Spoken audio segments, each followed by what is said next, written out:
పంచాయతీరాజ్ గ్రామీణాభివృద్ధి శాఖకు తగ్గిన కేటాయింపులు ఈసారి 29,816 కోట్లు, 1,610 కోట్ల తగ్గుదల. పింఛన్లకు 14,866 కోట్లు అని చూస్తా ఉన్నాం కదా. రాష్ట్ర ప్రభుత్వం బడ్జెట్లో పంచాయతీరాజ్ గ్రామీణాభివృద్ధి శాఖకు 29,816 కోట్లు కేటాయించింది. 2023-24లో ఈ శాఖకు కేటాయించిన 31,426 కోట్లతో పోల్చితే ఈసారి 1,610 కోట్లు తగ్గించింది. చేయూత పథకం కింద దివ్యాంగులు, వయోవృద్ధులు, ఇతర కేటగిరీల వారికి పింఛను ఇచ్చేందుకు బడ్జెట్లో 14,861 కోట్లు కేటాయించారు.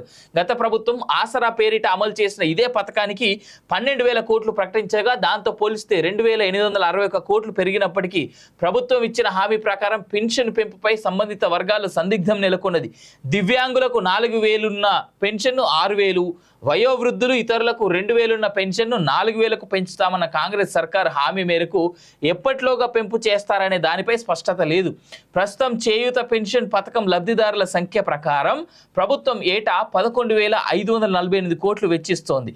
ఉన్నవారికే అదనంగా పెన్షన్ పెంచితే ఏటా 21,600 కోట్లు అవసరం ఉంటుందని అంచనా. కాగా ఈ బడ్జెట్లో మహిళా స్వయం సహాయక సంఘాలకు ప్రభుత్వం ప్రాధాన్యం కల్పించింది. ఇందిరా మహిళా శక్తి పథకం పేరిట SHG సభ్యులకు పారిశ్రామికవేత్తలుగా తీర్చిదిద్దేందుకు 50.41 కోట్లు ప్రకటించింది. అదేవిధంగా ఇందిరా జీవిత బీమా పథకం ద్వారా రాష్ట్రంలో 63.86 లక్షల మంది మహిళలకు 10 లక్షల బీమా కల్పించనున్నట్టుగా పేర్కొందంటూ చూస్తూ ఉన్నాం. బట్ పెన్షన్లు పెంచుతాం అన్నటువంటి వాళ్ళు ఈ పెన్షన్లు పెంచినటువంటి ఘటన కానీ పెన్షన్కి సంబంధించినటువంటి వివరాలు కానీ ఎక్కడ చెప్పినట్టుగా అయితే మనకు కనబడతలేదు.